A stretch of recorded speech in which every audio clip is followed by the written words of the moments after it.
السلام علیکم ورحمۃ اللہ وبرکاتہ۔ نحمده ونصلی علی رسولہ الکریم، اما بعد فاعوذ باللہ من الشیطان الرجیم، بسم اللہ الرحمن الرحیم۔ انا نحن نزلنا الذکر وانا له لحافظون۔ وقال النبی صلی اللہ علیہ وسلم: الماہر بالقرآن مع السفرة الکرام البررہ۔ نہایت قابل احترام و معزز سامعین کرام،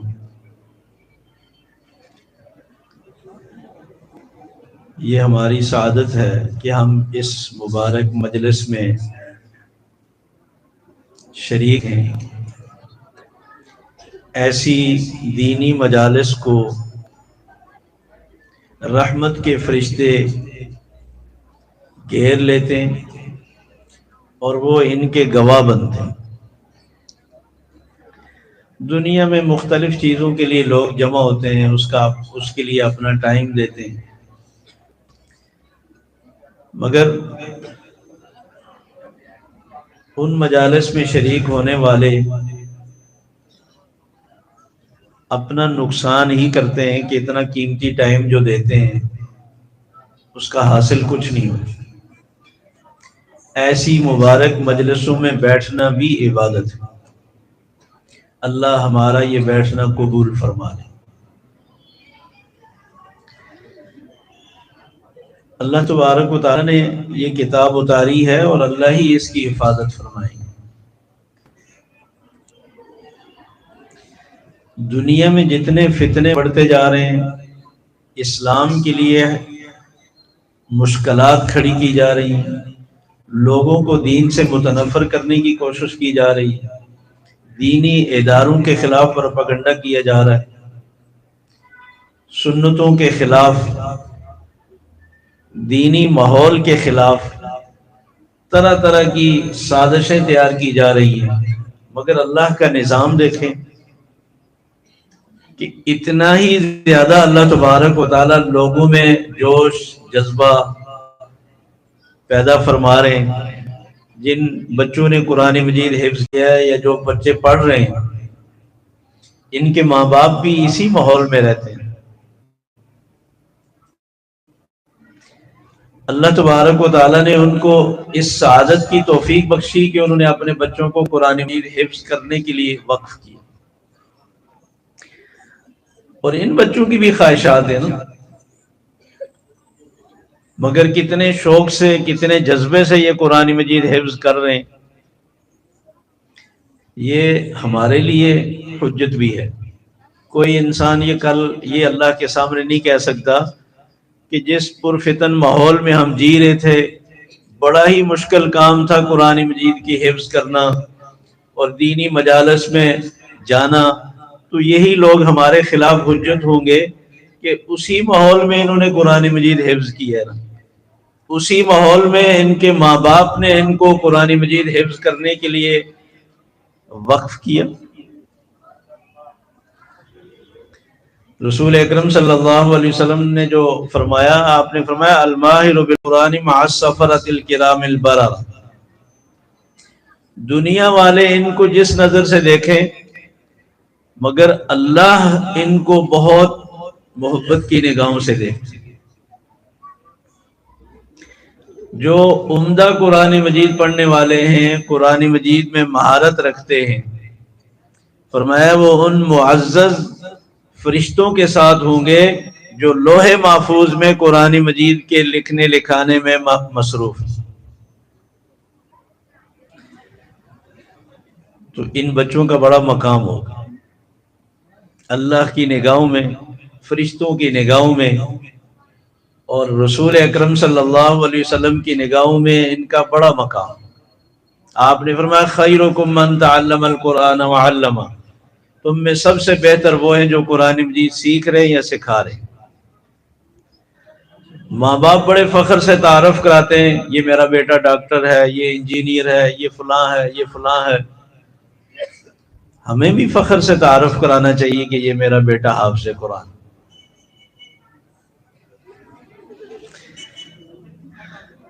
ایک دفعہ جنید جمشید، اللہ تعالیٰ ان کی مغفرت کاملہ فرمائے، ان کو میں نے بیان کے لیے دعوت دی تو وہ تشریف لائے، تو مجھے اپنے بیٹوں کا تعارف کرانے لگے۔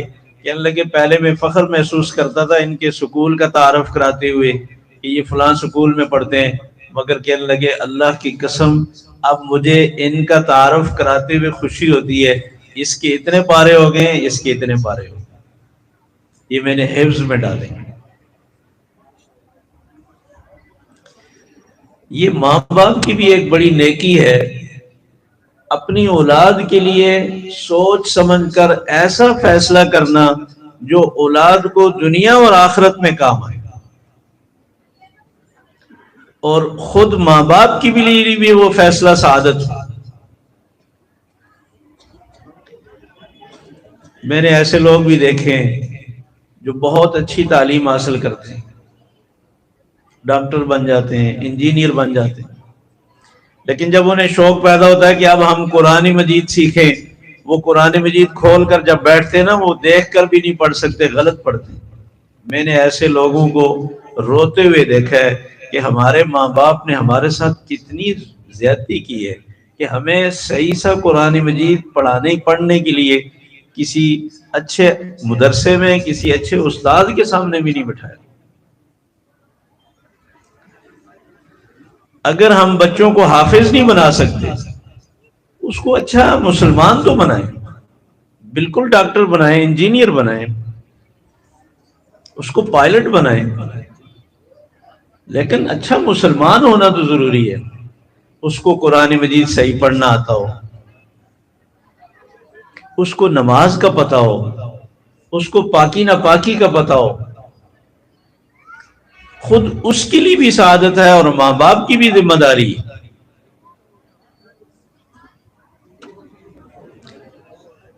تو جن کے بچے حفظ کر رہے ہیں میں ان کو مبارکباد دیتا ہوں، بہت اچھا فیصلہ کیا، اور جن کے بچے نہیں پڑھ رہے ان کو دعوت دیتا ہوں کہ وہ اپنے بچوں پہ توجہ دیں، یہ بھی ماں باپ کی ذمہ داری ہے۔ ماشاءاللہ اب مدارس میں بہت اچھی محنت ہو رہی ہے، بہت اچھی تربیت ہو رہی ہے۔ ایک وقت تھا سادہ سا حفظ کرا دیتے تھے اور ساتھ نصیحت کرتے تھے کہ تجوید پڑھ کے آپ تلفظ ٹھیک کر لینا، مخارج ٹھیک کر لینا۔ وہ کسی حافظ کو تجوید پڑھنے کا موقع ملتا تو وہ ٹھیک کر لیتا تھا، جس کو موقع نہیں ملتا تھا وہ ساری زندگی غلط پڑھتا تھا۔ یہ ایک عام روٹین تھی، لیکن اب مدارس میں حفظ کے دوران بچوں کی تجوید، ان کا لہجہ، ان کی ادائیگی، ہر چیز پہ توجہ دی جاتی ہے، اور بلکہ بچوں کو تقریریں، نعتیں، نظمیں اور بہت اچھی ان کی صلاحیتوں کو اجاگر کیا جا رہا ہے۔ اب مدارس میں جتنی محنت ہو رہی ہے پہلے اتنی نہیں تھی۔ اللہ تبارک و تعالی اساتذہ کو، انتظامیہ کو اور جذبات نصیب فرمائے اور ان کی محنت میں دن دگنی رات چگنی ترقی عطا فرمائے۔ اب بھی ضرورت ہے، جس طرح یہ اچھے سے اچھے خوبصورت لہجوں میں بچے پڑھنے لگے ہیں اور بہت عمدہ تجوید کے لحاظ کرتے ہوئے پڑھنے لگے، تو اب بھی ضرورت ہے۔ میں 2012 میں ایک عالمی مسابقے میں شریک ہوا مصر میں، میرا بیٹا گیا تھا تو میں اس کے ساتھ گیا، تو میں نے دیکھا اس مسابقے میں جتنے بچے افریقی ممالک سے آئے وہ سب قراتوں میں پڑھ رہے، تو مجھے احساس ہوا کہ یہ کام ہمارے مدارس میں کیوں نہیں ہو رہا۔ حفظ کے دوران ہی وہ ان کو قراتیں پڑھاتے ہیں۔ ہمارے بچوں میں اتنی صلاحیتیں ہیں کہ یہ کام بھی ہو سکتا ہے۔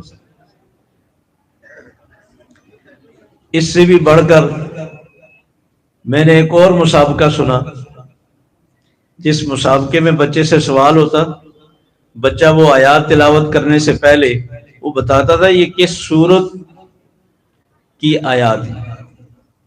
اس سورت میں کتنے مضامین ہیں وہ سارے مضامین گن کر بتا، اور پھر جن آیات کی وہ تلاوت کرتا وہ عربی لہجے میں تلاوت کرتا، اور پھر اس کا ترجمہ کر کے اس مضمون کی بھی وضاحت کرتا کہ ان آیات میں کیا مضمون بیان ہو۔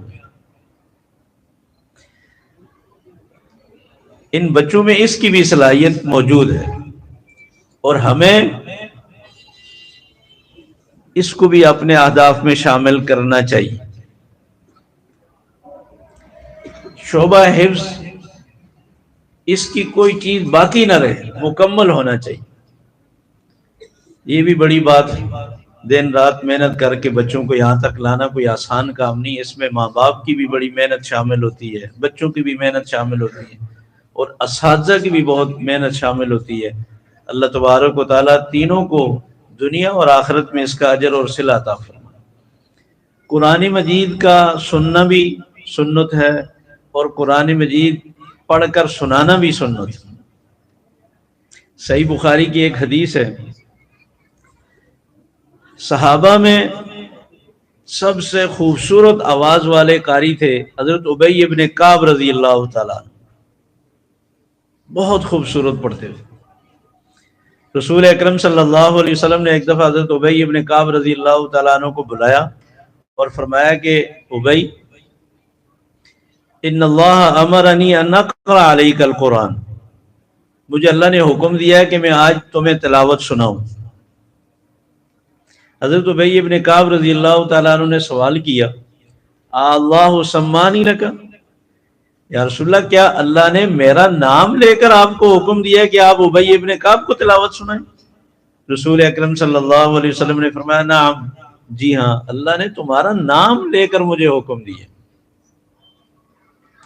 آپ اس سے اندازہ لگائیں، خوبصورت آواز میں، خوبصورت لہجے میں تلاوت کرنا، خوبصورت آواز ہونا، یہ بھی کتنا بڑا اعزاز ہے۔ تو پھر دوسری دفعہ پھر پوچھا کہ وقد ذکرت عند ربک، کیا اللہ کے پاس میرا نام سے تذکرہ ہوا ہے؟ رسول اکرم صلی اللہ علیہ وسلم نے فرمایا، نام، تمہارا نام لیا گیا۔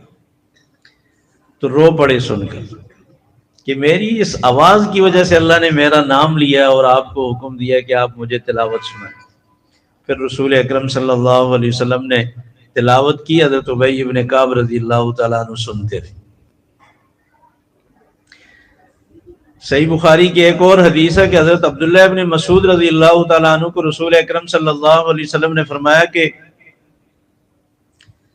اقرأ علی، آج تم تلاوت کرو، میں سنوں گا۔ حضرت عبداللہ ابن مسعود رضی اللہ تعالیٰ عنہ کہتے ہیں، اقرأ علیک وعلیک انزل، یا رسول اللہ آپ پر قرآن مجید نازل ہوا ہے تو میں آپ کو قرآن مجید کی تلاوت کر کے سناؤں؟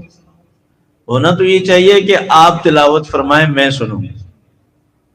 آپ نے فرمایا نہیں، انی احب ان اسمعہ من غیری، میں اس کو پسند کرتا ہوں کہ آج میں دوسرے سے سنوں، تم پڑھو۔ حضرت عبداللہ ابن مسعود رضی اللہ تعالیٰ عنہ کہتے ہیں، فقرأت سورۃ النساء، میں نے سورہ نساء کی تلاوت شروع کی، حتی اذا اتیت علی هذه الآیہ فکیف اذا جئنا من کل امۃ بشہید وجئنا بک علی ہؤلاء شہیدا۔ جب میں اس آیت پر پہنچا تو رسول اکرم صلی اللہ علیہ وسلم نے فرمایا، حسبک الآن، بس رک جاؤ۔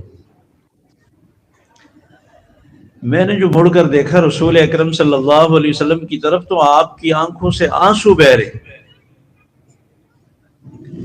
اس آیت کا مضمون ایسا ہے کہ جس میں اللہ تبارک و تعالیٰ فرماتے ہیں، فَكَيْفَ إِذَا جِئْنَا مِن كُلِّ أُمَّةٍ بِشَهِيدٍ، کیا حال ہوگا جب ہر امت پر ہم ایک گواہ لائیں گے، وَجِئْنَا بِكَ عَلَىٰ هَؤُلَاءِ شَهِيدًا، اور ان لوگوں پر آپ کو بطور گواہ لایا جائے گا۔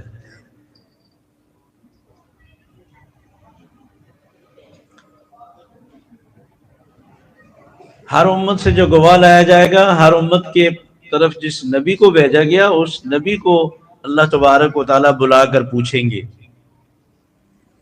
اور رسول اکرم صلی اللہ علیہ وسلم جن لوگوں کی طرف، جس امت کی طرف بھیجے گئے ہیں، تو آپ کو بھی بطور گواہ آپ سے پوچھا جائے گا کہ آپ کے ساتھ کیا برتاؤ کیا۔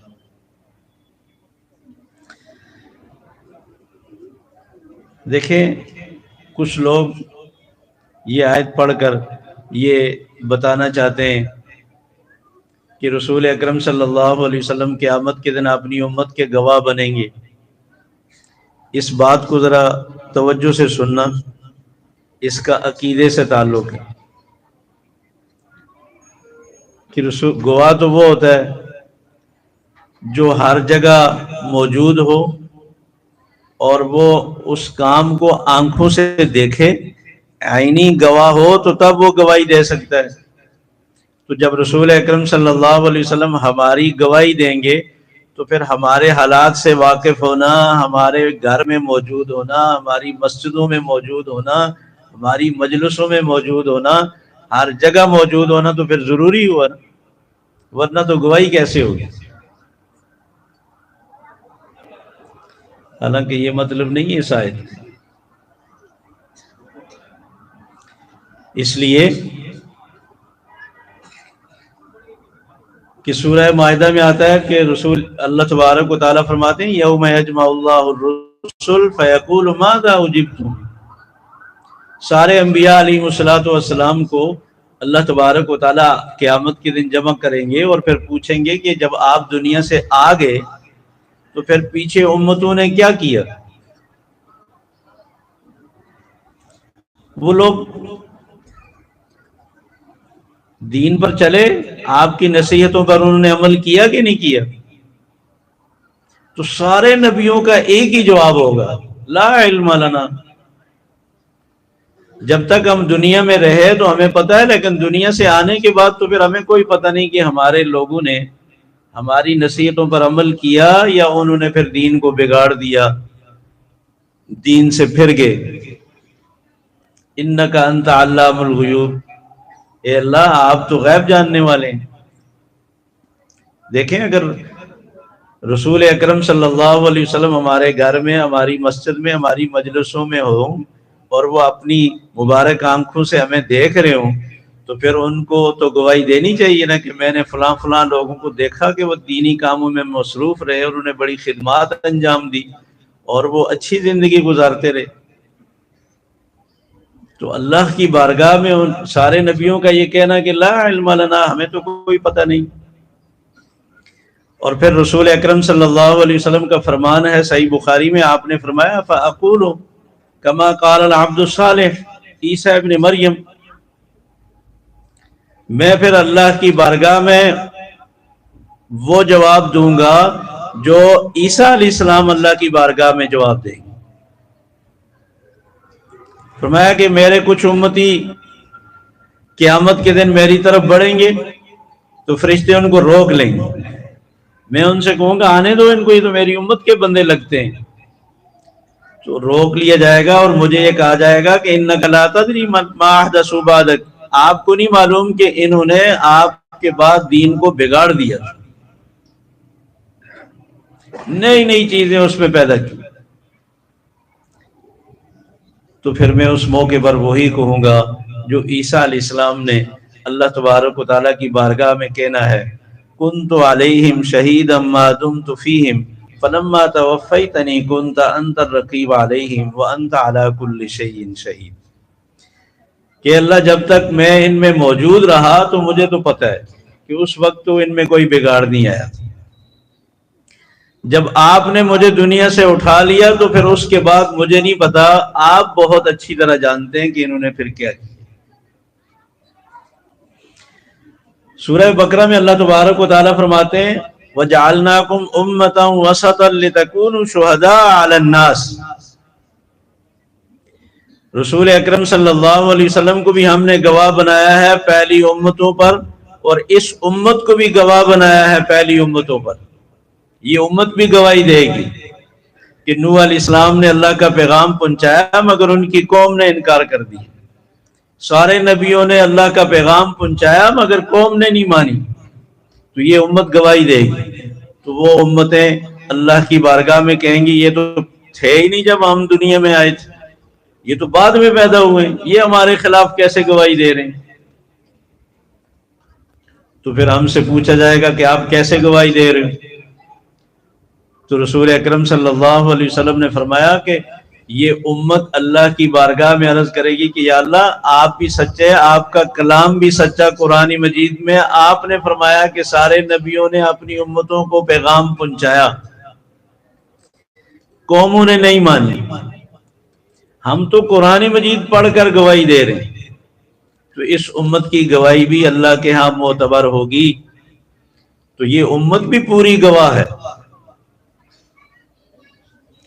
دیکھیں یہ جو قرآن مجید ہے یہ صرف ان حفاظ ہی کے لیے نہیں ہے، یہ صرف ان لوگوں کے لیے نہیں ہے جو اپنے گھر کا ماحول بدلنا چاہتے ہیں، اپنے گھر میں اچھا ماحول بنانا چاہتے ہیں۔ یہ قرآن مجید ایسی کتاب ہے جو سب کی ضرورت، جو حافظ نہیں بننا چاہتے یہ ان کی بھی ضرورت، خواتین کی بھی ضرورت، مردوں کی بھی ضرورت، جو سکول کالج یونیورسٹی میں پڑھتے ہیں یہ ان کی بھی ضرورت۔ رسول اکرم صلی اللہ علیہ وسلم نے مثال دی ہے، فرمایا جس طرح آسمان سے بارش برستی ہے،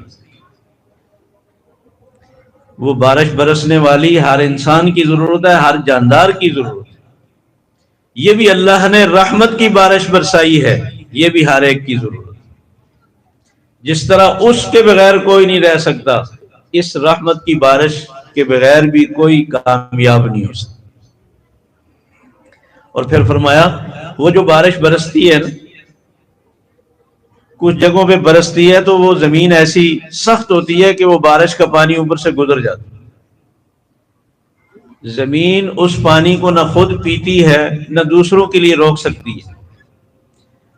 کچھ جگہیں ایسی ہوتی ہیں کہ بارش برستی ہے اور زمین اسے پی جاتی ہے، اور فرمایا کہ پھر زمین ہری بھری ہو جاتی ہے، اس پہ فصل اگتی ہے، اس پہ پھلدار درخت اگتے ہیں اور پھل لگتے ہیں، لوگ کھاتے ہیں، پانی رک جاتا ہے، جانور پیتے ہیں، ہر ایک اس سے فائدہ اٹھاتا ہے۔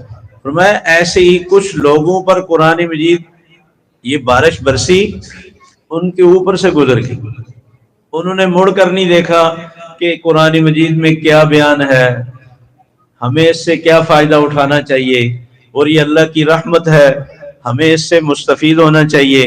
وہ اس چٹیل زمین کی طرح ان سے یہ رحمت کی بارش گزر گئی، نہ خود فائدہ اٹھایا نہ دوسروں کو فائدہ پہنچایا۔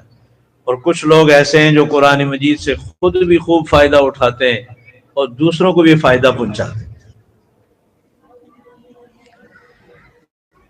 رسول اکرم صلی اللہ علیہ وسلم نے فرمایا کہ لا تجعلوا بیوتکم مقابر، اپنے گھروں کو قبرستان نہ بناؤ، اپنے گھروں میں تلاوت کا اہتمام کرو۔ اور دوسرا آپ نے فرمایا اجعلوا من صلاتکم فی بیوتکم لا تتخذوها قبورا، بخاری اور مسلم کی حدیث ہے۔ آپ نے فرمایا نماز کا ایک حصہ اپنے گھروں کے لیے رکھو، پوری نماز مسجد میں مت پڑھو، فرض نماز مسجد میں پڑھو، سنتیں اور نوافل گھر میں پڑھو، تاکہ تمہارے گھروں میں بھی رحمت اور برکت نازل ہو۔ بخاری اور مسلم کی ایک اور حدیث ہے جس میں رسول اکرم صلی اللہ علیہ وسلم نے فرمایا فَإِنَّ أَفْضَلَ الصَّلَاةِ صَلَاةُ الْمَرْءِ فِي بَيْتِهِ إِلَّا الْمَكْتُوبَةَ، فرض نماز کے علاوہ بندے کی تمام نمازوں میں سب سے فضیلت والی، سب سے زیادہ ثواب والی نماز وہ ہے جو گھر میں پڑھے گا۔ سنتوں کا ثواب گھر میں پڑھنے میں زیادہ ہے، نفل گھر میں پڑھنے میں ثواب زیادہ ہے، مسجد میں سنتیں نفل پڑھنے کا ثواب کم ہے۔ ماشاءاللہ آپ کے امام صاحب آپ کو سناتے ہوں گے، اور یہ آپ بہت اچھے ماحول میں رہ رہے ہیں۔ یہ علماء نے اجازت دی ہے کہ جن لوگوں کے گھر کا ماحول ایسا ہے کہ وہ سمجھتے ہیں کہ ہم کہیں گھر نہیں جا رہے، آفس جانا ہے یا کہیں اور جانا ہے، وہ سنتیں مسجد میں پڑھ لیں تاکہ ضائع نہ ہو۔ یا ان کو ڈر ہے کہ میں گھر جاؤں گا تو گھر میں ماحول ایسا ہے کہ میری سنتیں رہ جائیں گی، میں بھول جاؤں گا، تو پھر وہ پڑھ لے۔ لیکن اگر زیادہ ثواب حاصل کرنا چاہتا ہے تو پھر اسے گھر میں پڑھنی چاہیے۔ خود رسول اکرم صلی اللہ علیہ وسلم کا حجرہ مسجد میں جہاں آپ کا روضہ مبارک ہے، یہ آپ کی رہائش تھی۔ آپ صرف فرض مسجد میں پڑھتے، فرضوں سے پہلے کی سنتیں بھی گھر میں پڑھتے، اور فرضوں کے بعد کی سنتیں بھی گھر میں پڑھتے، اور تہجد کا اہتمام بھی گھر میں ہوتا۔ ہمیں قرآن مجید کی تلاوت کا اہتمام گھروں میں کرنا چاہیے، نماز کا اہتمام گھروں میں کرنا چاہیے۔ ہمارے گھروں میں ایمان ہوتا ہے کہ اگر ہم کہیں کہ حافظ بچے کے لیے آپ گھر میں انتظام دیں تاکہ یہ پورا قرآن مجید سنائے، تو لوگ کہتے ہیں جی اس سامان اتنا ہے کہ اس کو ہٹانا بڑا مشکل ہے، اس سامان سے ہمیں کیا ملے گا؟ یہ رحمت کی بارش اگر وہاں ہوگی تو ہمارے گھر کا ماحول بدل جائے گا۔ اچھا، پھر دوسرا ظلم یہ ہے کہ ہم گھر میں ایسی چیزیں اور ایسا سامان بناتے ہیں کہ تاکہ رحمت کے فرشتے نہ آ سکیں۔ رسول اکرم صلی اللہ علیہ وسلم نے فرمایا لا تدخل الملائکۃ بیتا فیہ کلب او تصاویر، جس گھر میں کتا ہو یا تصاویر ہوں اس میں رحمت کے فرشتے نہیں آتے۔ صحیح مسلم کی حدیث سنا کر میں ختم کرتا ہوں۔ صحیح مسلم کی حدیث ہے، رسول اکرم صلی اللہ علیہ وسلم نے حضرت جبرائیل علیہ السلام نے وعدہ کیا کہ میں کل اس ٹائم آؤں گا۔ حضرت عائشہ صدیقہ رضی اللہ تعالیٰ عنہ فرماتی ہیں کہ رسول اکرم صلی اللہ علیہ وسلم ان کی آمد سے پہلے تیار ہو کر اپنا عصا مبارک ہاتھ میں لے کر بیٹھ گئے کہ جبرائیل نے ٹائم دیا ہوا وہ آئے گا۔ آپ بیٹھے رہے، کافی دیر گزر گئی، آپ تھک گئے، آپ نے غصے سے عصا پھینکا، آپ نے فرمایا جبرائیل ایسے تو کرتا نہیں ہے، جب وعدہ کرے تو پورا کرتا ہے، آج پتہ نہیں کیا ہو گیا، اس نے تو ہمیں تھکا دیا۔ آپ غصے سے اٹھے، باہر نکلے، دروازہ کھولا، جبرائیل علیہ السلام باہر کھڑے ہیں۔ یہ بات ذرا غور سے سننا، جبرائیل علیہ السلام باہر کھڑے ہیں تو رسول اکرم صلی اللہ علیہ وسلم نے فرمایا جبرائیل یہ کیا کیا آپ نے مجھے ٹائم کیا دیا تھا اور آپ آئے نہیں؟ جبرائیل علیہ السلام نے عرض کیا کہ یا رسول اللہ میں اپنے ٹائم پر آ گیا، میں اسی وقت سے باہر کھڑا ہوں، تو پھر اندر کیوں نہیں آئے؟ کہا یا رسول اللہ آپ کے گھر میں آپ کی چارپائی کے نیچے چھوٹا سا کتا ہے، اور یہ جو گھر میں پردہ لٹک رہا ہے اس پہ تصویریں، اس وجہ سے میں اندر نہیں آ سکا کہ رحمت کے فرشتے جس گھر میں تصویریں ہوں اندر نہیں آ سکے۔ اب آپ اندازہ لگائیں۔ اس سے پہلے میں آپ سے یہ سوال کروں گا، اگر اللہ کے علاوہ کوئی غیب جانتا ہو اور اللہ کے علاوہ اگر کوئی ہر جگہ حاضر ناظر ہو، فرشتوں کے سردار باہر کھڑے ہیں، ان کو یہ نہیں اندازہ کہ اندر رسول اکرم صلی اللہ علیہ وسلم کتنی دیر سے بیٹھے ہیں اور تھک گئے، اور سارے نبیوں کے سردار امام الانبیاء رسول اکرم صلی اللہ علیہ وسلم اندر بیٹھے ہیں، آپ کو یہ نہیں پتا کہ جبرائیل باہر کھڑے ہیں۔ آپ نے فرمایا اچھا، آپ واپس آئے۔ حضرت عائشہ صدیقہ رضی اللہ تعالیٰ عنہ فرماتی ہیں کہ رسول اکرم صلی اللہ علیہ وسلم نے مجھے فرمایا عائشہ تم نے مجھے کیوں نہیں بتایا کہ یہ چارپائی کے نیچے کتا ہے؟ تو میں نے قسم اٹھائی کہ میں نے کہا یا رسول اللہ میرے علم میں نہیں، مجھے پتہ نہیں تھا۔ آپ نے فوراً اس کو نکالا اور وہ جو پردہ تھا آپ نے اس پردے کو پھاڑا۔ حضرت جبرائیل علیہ السلام نے کہا کہ اس کے آپ تکیے کی کور بنا لیں۔ آپ کہیں گے تصویر تو پھر بھی گاری میں رہے گی، تو جو تصویر دیوار پہ لٹکائی ہو، جو قابل احترام رکھی ہو، وہ غلط، جو روندی جا رہی ہو تو اس کی معافی ہے۔ یہ جو ہم تصویریں بنا کر سجا کر ڈرائنگ روم میں لگا دیتے ہیں، دادا کی تصویر ہے، مغل بادشاہوں کی تصویریں ہیں، ہاتھی کی تصویر ہے، گھوڑے کی تصویر ہے، اس سے ہمیں کیا ملے گا؟ کوئی ولی ہو اس کی تصویر بھی غلط، گھر میں فرشتے نہیں آئیں۔ ہمیں اپنے گھروں میں رحمت اور برکت کے اسباب پیدا کرنے چاہیے. گھروں میں نماز کا اہتمام ہو، تلاوت کا اہتمام ہو، ذکر و اذکار کا اہتمام ہو. اللہ تعالی ہمیں صحیح سمجھنے کی، عمل کی توفیق عطا فرمائے. وآخر دعوانا ان الحمد للہ رب العالمین.